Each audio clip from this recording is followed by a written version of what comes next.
সঙ্গে রয়েছে আমি মৌসুমী। চলে যাচ্ছি সংবাদে। উত্তরপ্রদেশের প্রয়াগরাজে আয়োজিত মহাকুম্ভে যেতে পারেন প্রধানমন্ত্রী নরেন্দ্র মোদী। ক্রমশ জোরালো হচ্ছে প্রধানমন্ত্রীর মহাকুম্ভে যাওয়ার সম্ভাবনা। তবে এখনই প্রয়াগরাজ যাবেন না তিনি। মহাকুম্ভে ভিড় খানিকটা কমলে যাওয়ার সম্ভাবনা রয়েছে তার। প্রসঙ্গত, কয়েকদিন আগেই উত্তরপ্রদেশের মুখ্যমন্ত্রী যোগী আদিত্যনাথ দিল্লিতে এসে প্রধানমন্ত্রী নরেন্দ্র মোদীকে মহাকুম্ভে অংশগ্রহণের জন্য আমন্ত্রণ জানান। এদিকে সূত্রের খবর, মহাকুম্ভে অংশগ্রহণের ইচ্ছা তারও যে রয়েছে সে কথা যোগী আদিত্যনাথকে নিজ মুখেই জানিয়েছেন প্রধানমন্ত্রী। তবে মহাকুম্ভের জন্য বর্তমানে প্রয়াগরাজে যে বিপুল জন সমাগম হচ্ছে, তাতে প্রধানমন্ত্রী সেখানে গেলে নিরাপত্তার কঠোরতার কারণে মানুষকে অসুবিধার সম্মুখীন হতে হবে।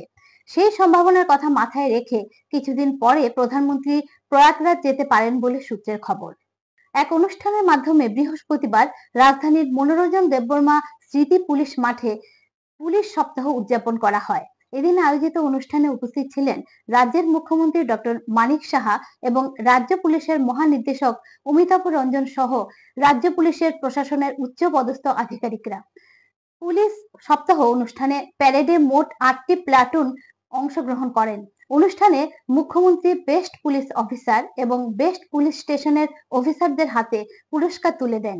এবছর কেন্দ্রীয় সরকারের তরফ থেকে বেস্ট পুলিশ স্টেশন হিসেবে পুরস্কৃত হয় বিশ্রামগঞ্জ থানা।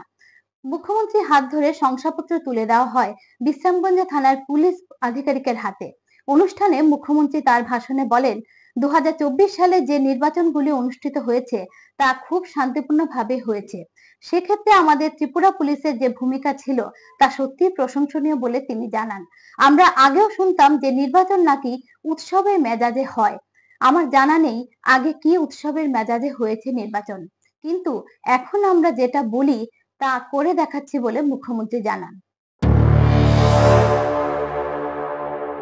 নির্বাচনের কথা যদি বলি, 2024-এ যে লোকসভা ইলেকশন হয়েছে, পঞ্চায়েত নির্বাচন সুষ্ঠু ও শান্তিপূর্ণভাবে, যেটা আমাদের যে পুলিশের যে ভূমিকা শান্তিপূর্ণভাবে পরিচালনার ক্ষেত্রে সত্যিই প্রশংসনীয়। আমরা আগেও শুনতাম যে ইলেকশন নাকি উৎসবের মেজাজে হয়। আমার জানা নেই আগের কি উৎসবের মেজাজে হয়েছে। এখন কিন্তু আমরা যেটা মুখে বলি সেটা কিন্তু আপনাদের মাধ্যমে আমরা করে দেখাচ্ছি। এর ফলে আমরা একটা জিনিস আমরা দেখতে পেয়েছি যে ভোটারদের সংখ্যাও কিন্তু অনেক বেশি বেড়েছে। শান্তিপূর্ণভাবে নির্বাচন পরিচালনা ও সম্পন্ন করার জন্য ত্রিপুরা পুলিশ এবার নির্বাচন কমিশন থেকে প্রশংসা পর্যন্ত লাভ করেছে। জাতীয় দন্ত দিবস এবং 23তম বার্ষিক ডেন্টাল কনফারেন্স বৃহস্পতিবার আগরতলার প্রজ্ঞা ভবনে অনুষ্ঠিত হয়। এই উপলক্ষে দন্ত চিকিৎসকদের একটি প্রশিক্ষণ পর্ব অনুষ্ঠিত হয়। জাতীয় স্বাস্থ্য মিশন ত্রিপুরা এবং ইন্ডিয়ান ডেন্টাল অ্যাসোসিয়েশন ত্রিপুরা শাখার উদ্যোগে এই কনফারেন্সে প্রশিক্ষণ পর্ব অনুষ্ঠিত হয়। এই অনুষ্ঠানের প্রধান অতিথি এবং উদ্বোধক হিসেবে উপস্থিত ছিলেন রাজ্যের মুখ্যমন্ত্রী অধ্যাপক ডক্টর মানিক সাহা। এছাড়া বিশিষ্ট জনদের মধ্যে উপস্থিত ছিলেন স্বাস্থ্য সচিব কিরণ গিত্তে, জাতীয় হেলথ মিশন ত্রিপুরার অধিকর্তা ডক্টর সমিত রায়চৌধুরী, বহির্রাজ্য থেকে আগত বিশিষ্ট দন্ত চিকিৎসকগণ সহ রাজ্যের বিভিন্ন দন্ত চিকিৎসকগণ। এই অনুষ্ঠানে বক্তব্য প্রদান করতে গিয়ে মুখ্যমন্ত্রী দন্ত বিষয়ক বেশ কিছু দিকের উল্লেখ করে রাজ্যের স্বাস্থ্য ব্যবস্থার উন্নতির প্রসঙ্গ তুলে ধরেন। পাশাপাশি দন্ত চিকিৎসকগণের প্রতিও তাদের কর্তব্য এবং নিজেদের যত্নের দিকটিও নজরে রাখার জন্য বিশেষভাবে উল্লেখ করেন। যেটা অন্যদেরকে বলি, নিজেরা কিন্তু অনেক সময় আমরা করি না। এটা অস্বীকার করার উপায় নেই। এবং এই ডেন্টাল বিজ্ঞান ছোট হলেও একটা মারাত্মক বিষয়। ওরাল ক্যাভিটিতে কোন ধরনের সমস্যা হলে তা কি মারাত্মক একটা রূপ ধারণ করতে পারে সেটা যারা ভোগে তারাই বলতে পারবে। Prevention is better then cure. তো এই যে মাইক্রো স্কুল আছে তারা যাতে যে প্রসেস অনুসারে আমাদের তাদের হয় বা অন্যান্য মাইক্রো স্কুল আছে যারা আমাদের ওরাল ক্যাভিটির মধ্যে প্রবলেম করে তার থেকে বাঁচার জন্য বা আদার্স যেসব ব্যাডিগুলো আছে সেইগুলো থেকে বাঁচার জন্য আমরা কিন্তু একটা আদর্শ ব্যক্তি নাগরিক হিসাবে কিন্তু সাধারণ মানুষের কাছে আমাদের নিজেদেরকেও কিন্তু সেই রকম রাখতে হবে। এখন সময় ছোট্ট একটা বিজ্ঞাপন বিরতির সঙ্গে থাকবেন।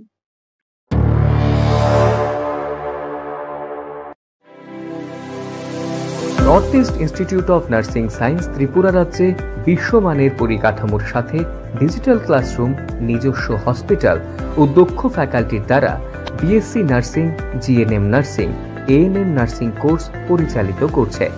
রয়েছে ভারত সরকার ও ত্রিপুরা সরকারের নার্সিং কাউন্সিলিংয়ের বিশেষ অনুমোদন। এছাড়াও ইন ক্যাম্পাস রয়েছে উন্নত মানের hostel facility, laboratory, library, indoor sports zone ও ওয়াইফাইয়ের সুবিধা। ছাত্রছাত্রীদের জন্য রয়েছে বাসের ফ্যাসিলিটি। তাই নার্সিং পড়তে এখন আর বহির্রাজ্যে নয়, নিজের রাজ্যে 100% প্লেসমেন্ট অ্যাসিস্ট্যান্সের সাথে নার্সিং পড়ার স্বপ্ন পূরণ করুন।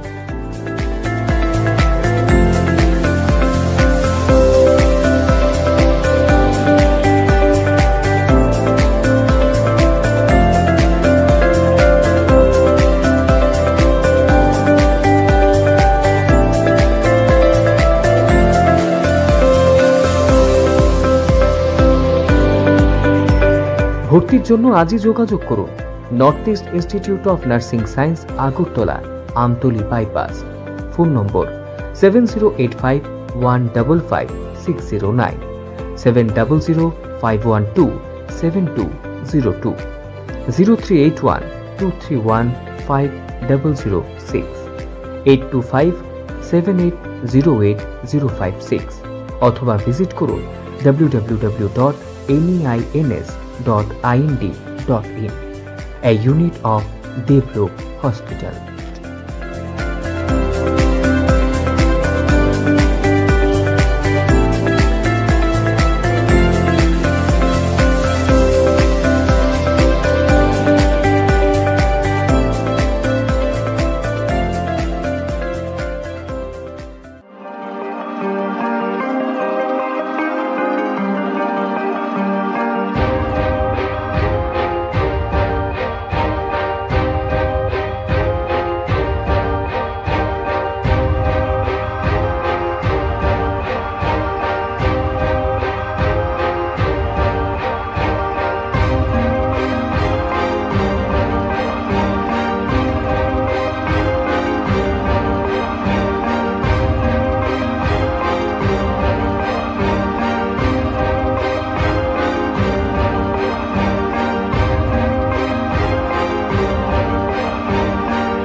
আপনি কি আপনার বাড়ি প্রতিষ্ঠানের বিদ্যুতের লোড সম্পর্কিত বিষয়টি বিদ্যুৎ নিগমকে জানিয়েছেন? বিদ্যুৎ পরিষেবা ও সুরক্ষার স্বার্থে আজই এই বিষয়ে নিগমকে অবহিত করুন। বিদ্যুৎ পরিষেবাকে অক্ষুণ্ণ রাখতে সময়মতো বিদ্যুতের বিল পরিশোধ করুন। বিলিং তারিখ থেকে 5 দিনের মধ্যে বিদ্যুতের বিল নিগমের ক্যাশ কাউন্টারে এসে পরিশোধ করলে 3% ছাড় এবং অনলাইন কিংবা ডিজিটাল পদ্ধতিতে পরিশোধ করলে 4% ছাড় পাওয়া যায়। বিদ্যুৎ সম্পর্কিত যে কোনো অভিযোগ জানাতে 1912 নম্বরে ডায়াল করুন। এছাড়াও নিগমের WhatsApp number, Twitter, IVRS, cell number, web portal কিংবা বিপদ বিদ্যুৎ বন্ধু অ্যাপের মাধ্যমেও অভিযোগ জানাতে পারেন। ত্রিপুরা রাজ্য বিদ্যুৎ নিগম লিমিটেড কর্তৃক জনস্বার্থে প্রচারিত। নতুন বছর 2025 এবং আসন্ন প্রজাতন্ত্র দিবসকে কেন্দ্র করে মামনি বাজাজের বিগ সেল ধামাকা। এছাড়া ইনস্ট্যান্ট লাকি ড্র বিজয়ীদের জন্য থাকছে 32 inch colour TV, cash discount, Bluetooth headset, bowl set, dinner set, AMC card, silver coin, আরো কত কি। এছাড়াও থাকছে আপনার পুরনো মোটর বাইকের উপর মেগা এক্সচেঞ্জ অফার। নিয়ে আসুন আপনার যে কোনো পুরনো মোটরসাইকেল অথবা স্কুটার আর নিয়ে যান ওয়ার্ল্ড ফেমাস বাজাজ মোটরসাইকেল। সঙ্গে আরও থাকছে free service, free helmet, lowest ever down payment ও 10 লিটার ফ্রি পেট্রোলের সুবিধা। শর্ত প্রযোজ্য। বিস্তারিত জানতে আজই যোগাযোগ করুন মামুনি বাজাজ মোটর স্ট্যান্ড, বিশালগড়, সিপাহীজলা, ত্রিপুরা। আমাদের ফোন নাম্বার 9612133889, 9089440011, 9366042447।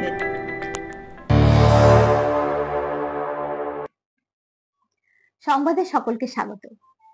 বুথের ভেতরে সিসিটিভি ফুটেজ এবং প্রার্থীদের ভিডিও আম জনতা দেখতে পারবে না, এই মর্মে গত মাসে নির্বাচনী বিধি সংশোধন করেছে কেন্দ্র। কেন্দ্রের ওই পদক্ষেপকে চ্যালেঞ্জ করে সুপ্রিম কোর্টে মামলা করেছে কংগ্রেস। বুধবার এ বিষয়ে কেন্দ্র ও নির্বাচন কমিশনের বক্তব্য জানতে চাইল দেশের শীর্ষ আদালত। কংগ্রেসের নয়া পদক্ষেপ, বুথের ভিতরের সিসিটিভি ফুটেজ এবং প্রার্থীদের ভিডিও আমজনতা দেখতে পারবে না, এই ইস্যুতে সুপ্রিম কোর্টে মামলা করেছে কংগ্রেস। শীর্ষ আদালতে এই মামলা দায়ের করেন কংগ্রেসের সাধারণ সম্পাদক জয়রাম রমেশ। বুধবার বিচারপতি সঞ্জীব খান্না এবং বিচারপতি সঞ্জয় কুমারের এজলাসে এই মামলা ওঠে। এদিনের জয়রামের হয়ে আইনজীবী কপিল সিব্বল এবং আইনজীবী অভিষেক মনু সিংভি উপস্থিত ছিলেন। আইনজীবীরা দাবি করেন 1961 সালের নির্বাচন বিধি সংশোধন করে নির্বাচন কমিশনের হাতে নিরঙ্কুশ ক্ষমতা তুলে দেওয়া হয়েছে। সিসিটিভি ফুটেজ দেখার উপর নিয়ন্ত্রণ না আনলে ভোটারদের পরিচয় প্রকাশ্যে আসতে পারে, এই দাবিকে উড়িয়ে দেন সিব্বল ও সিংভি। তাদের বক্তব্য, কে কাকে ভোট দিচ্ছেন তা সিসিটিভি ফুটেজ দেখে বোঝা সম্ভব নয়। এরপরই আদালত এই বিষয়ে কেন্দ্র এবং নির্বাচন কমিশনের বক্তব্য জানতে চেয়েছে। প্রসঙ্গত উল্লেখ্য, সংশোধিত বিধি অনুসারে ওয়েবকাস্টিং, ভিডিও ফুটেজ সহ অন্য বেশ কিছু নথি দেখার কোনো অধিকার থাকবে না আমজনতার। চলতি বছরের মার্চ মাসের তৃতীয় সপ্তাহে এই মামলার পরবর্তী শুনানি হতে পারে বলে জানা গেছে। Bureau report, AKV TV. এবার আরো বিশাল রূপ নিল পাঞ্জাবের কৃষক আন্দোলন। কৃষক নেতা জগজিৎ সিং ডাল্লেওয়ালের অনশন ধর্মঘটের 51তম দিনে পড়ল বুধবার। এদিন ডাল্লেওয়ালের সমর্থনে খানৌরি সীমান্তে তাদের আমরণ অনশন শুরু করলো 111 জন কৃষক নেতা। তাদের হুঁশিয়ারি, মৃত্যু পর্যন্ত এই অনশন চালিয়ে যাবেন তারা। হরিয়ানার দিকে যেতে যেতে তারা এইভাবে হুঁশিয়ারি দিতে থাকেন। কাঁটাতারের বেড়া কেটে তারা সেখানেই বসে পড়েন। কেন্দ্রের সমালোচনা করে কৃষক নেতা অভিমন্যু কোহার বলেন, কেন্দ্রীয় সরকার কৃষকদের দাবির প্রতি মনোযোগ দিচ্ছেন না। কেন্দ্র কোনো কথা শুনতে প্রস্তুত নয়, আলোচনা শুরু করছে না বা আমাদের দাবি পূরণ করছে না।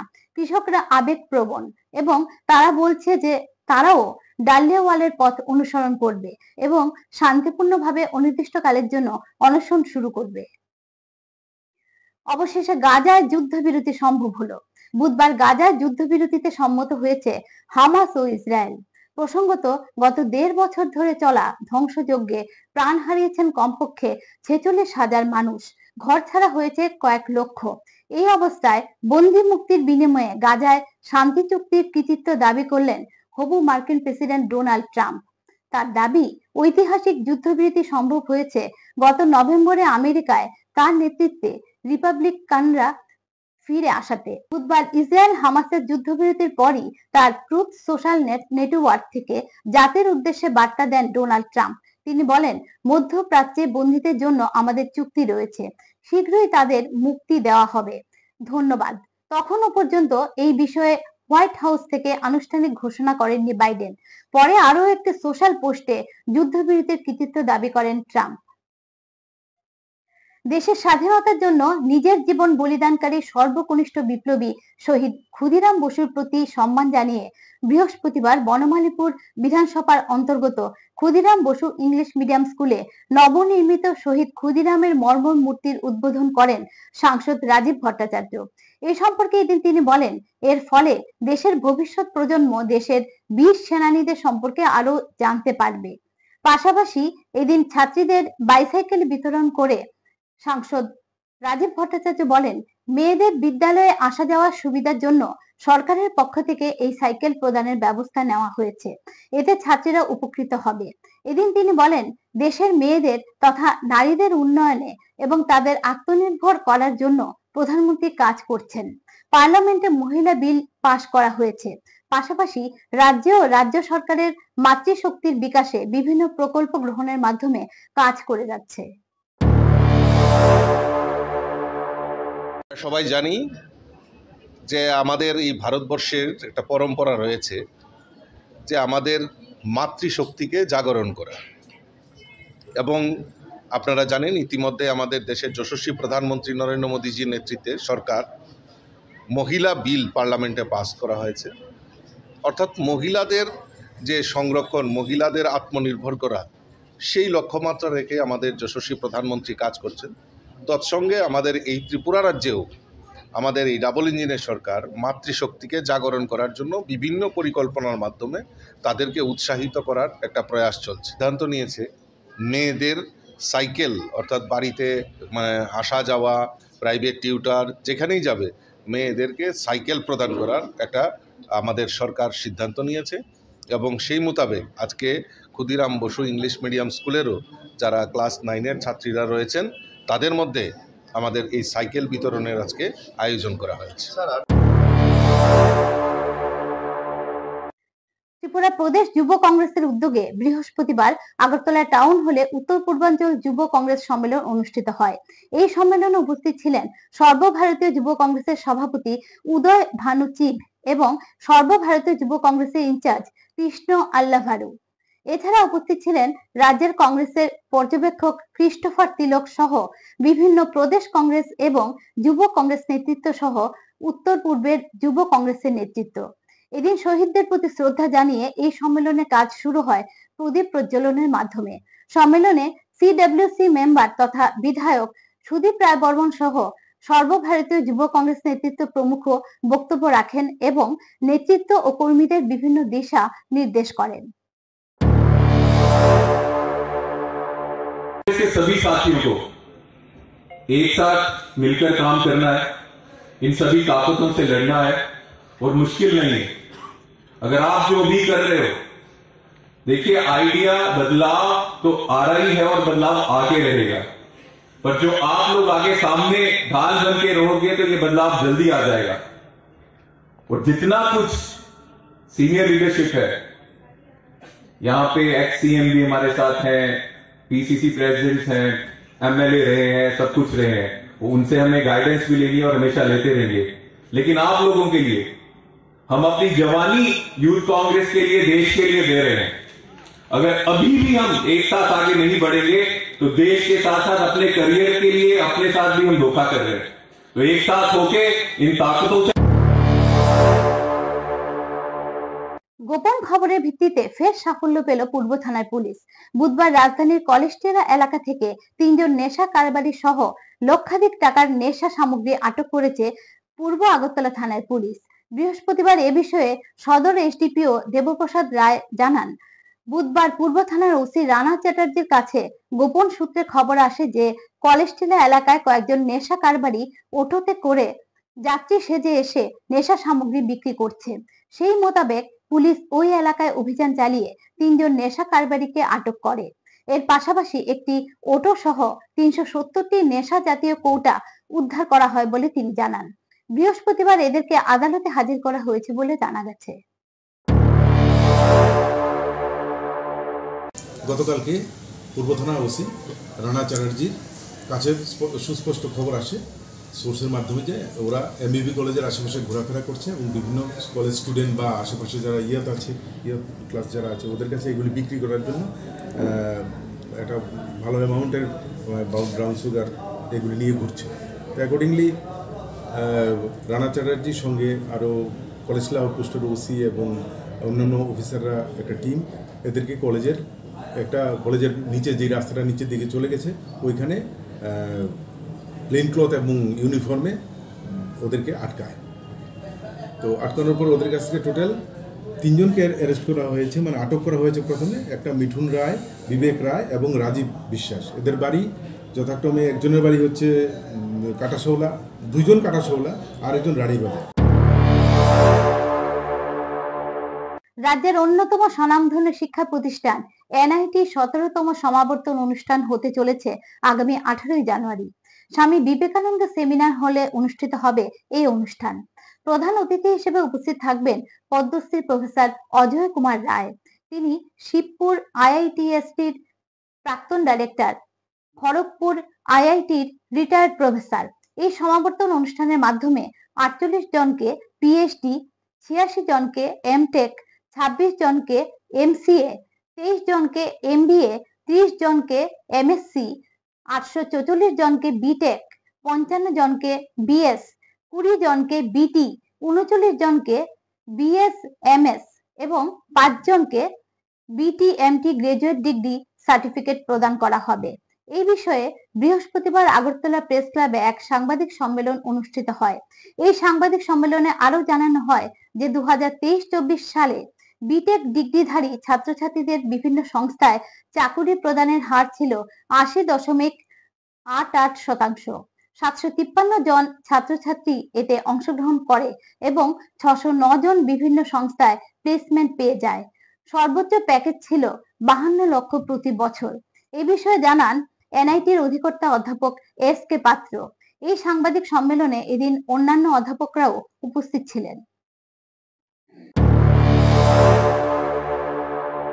17th convocation of NIT Agartala is scheduled on Saturday, 18 January 2025. 2025. There is a typo here. It's actually 2024 convocation being held in 2025 year. 3 p.m. onwards at the Institute campus, Swami Vivekananda Seminar Hall. Padma Shri Professor Ajay Kumar Rai, former Director IIEST Shibpur, a retired professor from IIT Kharagpur, has kindly consented to be the chief guest of the function, and he will deliver the convocation address.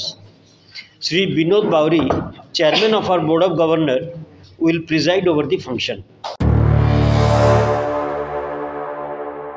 যানবাহন চালকদের সচেতন করতে আগরতলা মহিলা মহাবিদ্যালয়ের ছাত্রীরা বৃহস্পতিবার আগরতলা শহরের বিভিন্ন রাস্তায় সচেতনতামূলক লিফলেট বিলি করেন।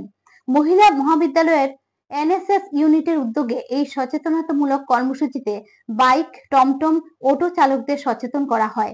এ প্রসঙ্গে এনএসএস ইউনিটের জনৈক ছাত্রী জানান, যান দুর্ঘটনার কারণে রাজ্যে অনেকের মৃত্যু হচ্ছে। মূলত বাইক চালকরা হেলমেট না দেওয়া, অতিরিক্ত গতিতে গাড়ি চালানো এবং অসাবধানতার কারণেই এই দুর্ঘটনা হচ্ছে। এই বিষয়গুলিতে সচেতন করতে প্রয়াস নেওয়া হয়েছে। কলেজ এনএসএস ইউনিটের পক্ষ থেকে বর্তমান সময়ে আমরা লক্ষ্য করছি যে যান দুর্ঘটনা যেভাবে বৃদ্ধি পাচ্ছে, যার ফলে অনেক তরতাজা প্রাণ অঝরে ঝরে যাচ্ছে। যার কারণ হিসেবে আমরা লক্ষ্য করছি যে সিট বেল্ট না বাঁধা, হেলমেট না পরা, ট্রাফিক সিগন্যালকে মান্যতা না দেওয়া এবং দ্রুত বাইক চালানো। সেই জন্য যেহেতু এটা রোড সেফটি মান্থ চলছে, সেই জন্য আজকে আমরা ওমেন্স কলেজ এনএসএস ইউনিটের পক্ষ থেকে পথ চলতে সকলকে সতর্ক করার জন্য সকলের মধ্যে লিফলেট দিচ্ছি। বৃহস্পতিবার বিজেপি চণ্ডীপুর মণ্ডলের উদ্যোগে চণ্ডীপুর গ্রামের ইউনাইটেড ক্লাব প্রাঙ্গণে সংবিধান গৌরব দিবস কর্মশালা অনুষ্ঠিত হয়। প্রদীপ প্রজ্বলন করে কর্মশালার উদ্বোধন করেন মন্ত্রী টিঙ্কু রায়। অনুষ্ঠানে মন্ত্রী ছাড়া উপস্থিত ছিলেন বিজেপি ত্রিপুরা রাজ্য কমিটির সদস্য তথা ঊনকোটি জেলা পরিষদের সদস্য বিমল কর, চণ্ডীপুর পঞ্চায়েত সমিতির চেয়ারম্যান শম্পা দাস পাল এবং চণ্ডীপুর মণ্ডলের সভাপতি পিন্টু ঘোষ সহ আরো অন্যান্য নেতৃত্বরা।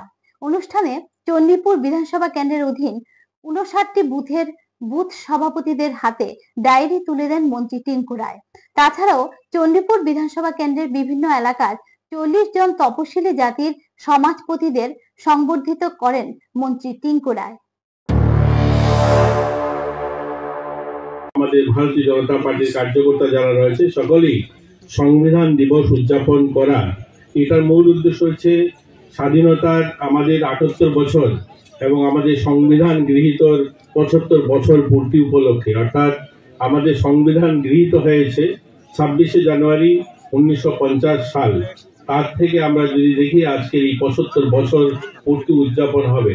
2016 সালের 26শে জানুয়ারিতে এটা সিদ্ধান্ত হয়েছিল যে আমাদের সংবিধান দিবস পালন করা হবে। ডাক্তার ভীমরাও আম্বেদকরজির রচিত যে সংবিধান, এই সংবিধানকে আমরা ভারতীয় জনতা পার্টির দৃষ্টিতে আমরা কিভাবে দেখি সেই বিষয়গুলো আমাদের কার্যকর্তা পর্যন্ত পৌঁছানো। আবারও সময় ছোট্ট একটা বিজ্ঞাপন বিরতির সঙ্গে থাকবেন।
বলবেন আপনারা, শুনবো এবং শোনাবো আমরা। চোখ রাখুন একেবি টিভির পর্দায়। নতুন বছর 2025 এবং আসন্ন প্রজাতন্ত্র দিবসকে কেন্দ্র করে মামুনি বাজাজের বিগ সেল ধামাকা। এছাড়াও ইনস্ট্যান্ট লাকি ড্র বিজয়ীদের জন্য থাকছে 32 inch colour TV, cash discount, Bluetooth headset, bowl set, dinner set, AMC card, silver coin, আরো কত কি। এছাড়াও থাকছে আপনার পুরনো মোটর বাইকের উপর মেগা এক্সচেঞ্জ অফার। নিয়ে আসুন আপনার যে কোনো পুরনো মোটরসাইকেল অথবা স্কুটার আর নিয়ে যান ওয়ার্ল্ড ফেমাস বাজাজ মোটরসাইকেল। সঙ্গে আরো থাকছে free service, free helmet, lowest ever down payment ও 10 লিটার ফ্রি পেট্রোলের সুবিধা। শর্ত প্রযোজ্য। বিস্তারিত জানতে আজই যোগাযোগ করুন মামুনি বাজাজ, মোটর স্ট্যান্ড, বিশালগড়, সিপাহীজলা, ত্রিপুরা। আমাদের ফোন নাম্বার 9612133889, 9089440011, 9366042447। সোনামুড়া থানাধীন দুর্গাপুর গ্রামের কাশেম মিয়ার ছেলে রাজিকুল ইসলাম ঢাকা কামরাঙ্গাচরের আব্দুল্লাহ সরকারের মেয়ে শান্তা ইসলাম বয়স 15, ঢাকা গোবিন্দপুর মধুপুর থানার হালিম হাসানের মেয়ে সঞ্জিতা আক্তার বয়স 19 শ্রীমন্তপুর এলাকার শাহাপুর দিয়ে বাংলাদেশে নামতে গেলে তখন সীমন্তপুর বিএসএফ বাহিনী তাদেরকে আটক করে সোনামুড়া থানার হাতে তুলে দেয়। অভিযোগ, টাউট দুর্গাপুরের রাজিবুল ইসলাম বিভিন্ন অসামাজিক কাজের জন্য এই দুইজনকে বাংলাদেশ থেকে রাজ্যে নিয়ে আসে। বর্তমানে সোনামুড়া থানা তাদের বিরুদ্ধে একটি মামলা হাতে নিয়েছে। শুক্রবার এদেরকে কোর্টে সোপর্দ করা হবে। অন্যদিকে বুধবার রাতে গোপন খবরের ভিত্তিতে সোনামুড়া থানার পুলিশ থানা এলাকায় কমলনগর ঘাটিগড় এলাকা থেকে দুজন ভারতীয় নাগরিক এবং একজন বাংলাদেশিকে আটক করে বৃহস্পতিবার তাদের আদালতে সোপর্দ করে। এ ব্যাপারে জানান সোনামুড়া থানার পুলিশ আধিকারিক।